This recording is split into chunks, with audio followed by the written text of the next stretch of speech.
Você já se sentiu tão perto de algo que as palavras simplesmente desapareceram? Um momento em que o véu da realidade pareceu afinar-se e você pôde sentir os sussurros do eterno?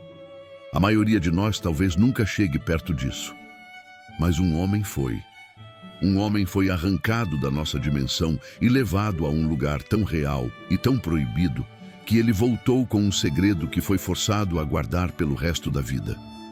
Esse homem era o apóstolo Paulo. E esta não é apenas a história de uma visão. É a história de um segredo cósmico, de uma glória insuportável e do preço terrível que ele teve que pagar por ter vislumbrado o paraíso. O que ele viu, que verdade proibida ele ouviu na sala do trono do universo. E por que essa revelação o marcou para sempre, não com um troféu, mas com uma ferida.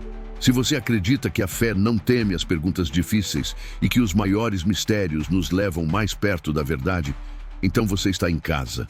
Inscreva-se e ative o sininho, porque hoje vamos tentar decifrar o enigma de um homem que viajou ao coração de Deus e voltou diferente. Prepare-se, vamos puxar o fio desta tapeçaria celestial. Nossa história nos leva à caótica e cosmopolita Corinto. Paulo, o fundador da igreja local, está em uma batalha espiritual. Rivais carismáticos, que ele sarcasticamente chama de superapóstolos, estão deslumbrando o povo com discursos inflamados e espetáculos de espiritualidade. Para se defender, Paulo precisa apresentar suas credenciais, e ele o faz de uma forma que ninguém esperava. Ele não fala de suas realizações.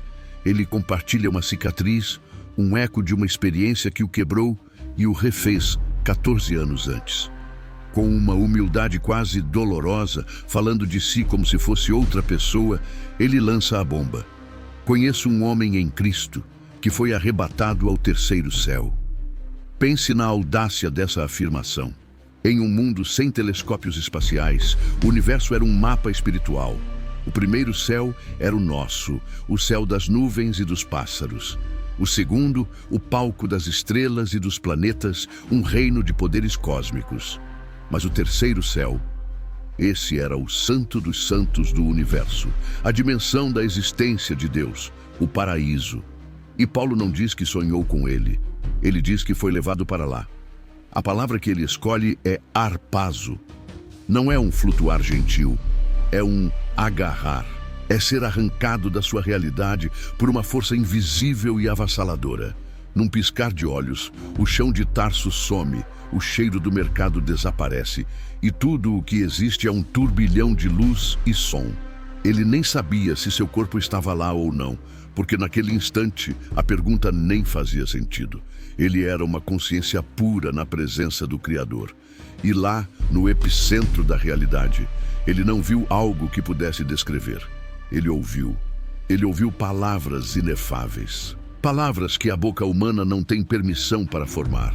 E aqui, o mistério se aprofunda. O que eram essas palavras? Seriam os verdadeiros nomes de Deus, cuja vibração poderia desfazer a matéria? A equação da criação? A melodia que sustenta o universo? Ou uma verdade sobre a própria alma humana, tão pura e tão avassaladora, que nos quebraria se a ouvíssemos antes da hora? Nunca saberemos. Era um segredo só dele.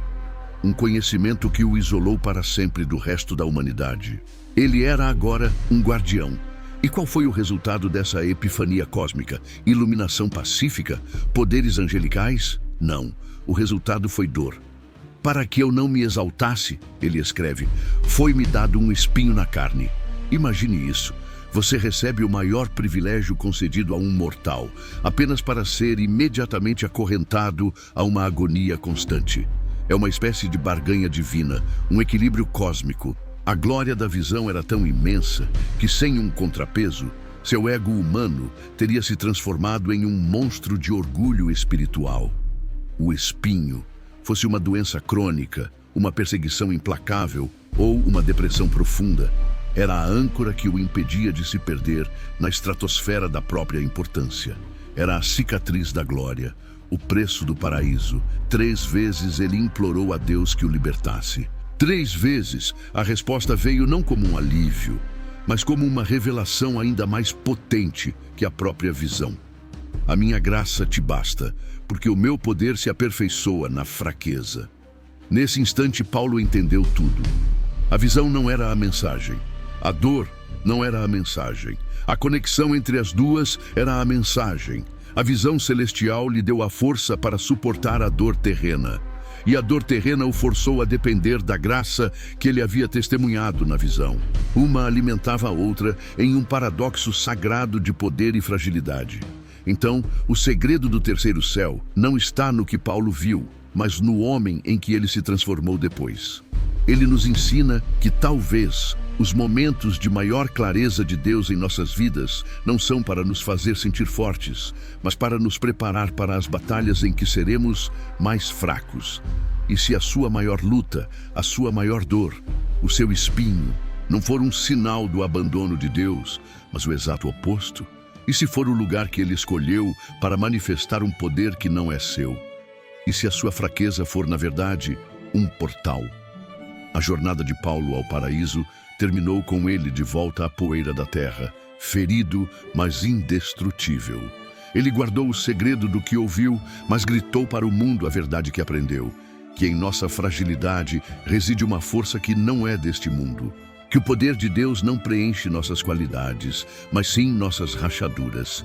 Essa história te provoca? Te desafia? Conte-me nos comentários qual espinho em sua vida pode ser, na verdade, um convite para um poder maior.